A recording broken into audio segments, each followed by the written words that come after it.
Siem Reap to Phnom Penh, and we stopped in this town. I'm not sure the name of.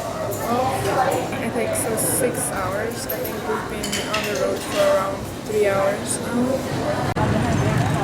We are in Phnom Penh.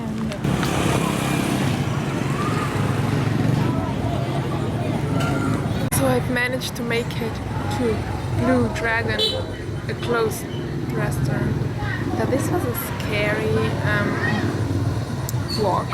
I kind of promised myself not to walk alone at night anywhere on this trip because just for safety reasons, and then I went out and I forgot about this promise to myself, and just like halfway into my walking around at night I realized, oh shit, this is something that I planned not to do. The thing is, like, there's so many military on the street, which is makes you like feel safe at the same time, but like you ask yourself, why are they here, you know? You cannot normally cross the road because there's so much traffic and they don't stop, and there's no like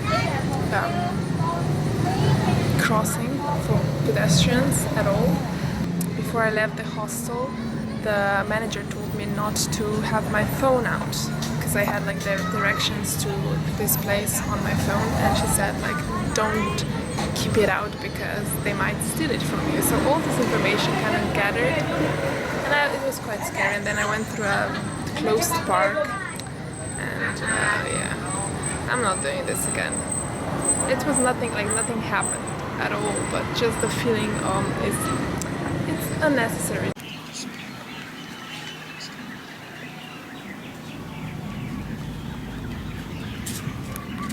So I've been in Phnom Penh for a day now, and as much as I would like to show you this whole thing, because this really is something, I cannot. This city is nothing special. It's actually one of the most random and ugliest cities that I've been to. But it has like its own like thrill, I would say. There are two special things about Phnom Penh. One is like the history of Cambodian people, Khmer history, which is very, very cool, very sad. It has things to do with the genocide and the Khmer Rouge. It was very, very ugly here in the 70s. I think they killed 3 million people out of 8 million people in that 4 years. The biggest monuments here, or like things to see here, are museums. So basically today I went to a museum of genocide and like another genocide monument, which is called the Killing Fields. So that's basically a place where they killed off hundreds and thousands of Cambodian people. The other thing that is to me very interesting about this town is its traffic. The city is very poor, and you can see that people are also. It's not like people are starving to death and like that kind of things, but they're very poor, and it's a big difference from like Bangkok, for example. The roads, yeah, the traffic. I have to talk about this. It was insane. Like today I took two different drivers and three different routes I did with a motorbike. I didn't take the tuk-tuk because, I don't know, they charge a little bit too much, and basically everybody's trying to scam you and rip you off. That's one thing. Like, I paid more here for a transportation than in Bangkok, and they are much poorer, so basically they're just scamming you everywhere you go. Whatever. So I took this motorbike around city, and they don't have any traffic lights, like not one. They don't have any signs, any traffic lines. They don't have any lines on the roads. They're just basically some bigger roads with like people technically driving on the right side of the road. But when there's too many people on their side of the road, they basically drive on the opposite side of the road as well. And this is not like, and they drive across crossroads without stopping a little bit. The driver and everybody else are wearing helmets, but no, I didn't have any helmet, like nothing. Oh god, I wish I could film this. If I had like a GoPro that I could put on my head, that would be interesting.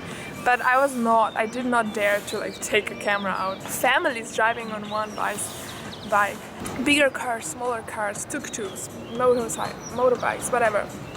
Everything just driving I cannot explain it because I don't know how they do it. It's just so ridiculous. The roads are dirty, it smells horrible, you can barely breathe.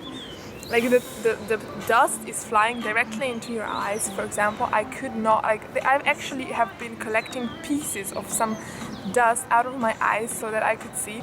There are some interesting things you see on the road as well. For example, I witnessed a guy on his motorbike carrying 2 chickens. He tied them by the feet and like just basically hung them on the I think it's raining, heads down, and those chickens were alive.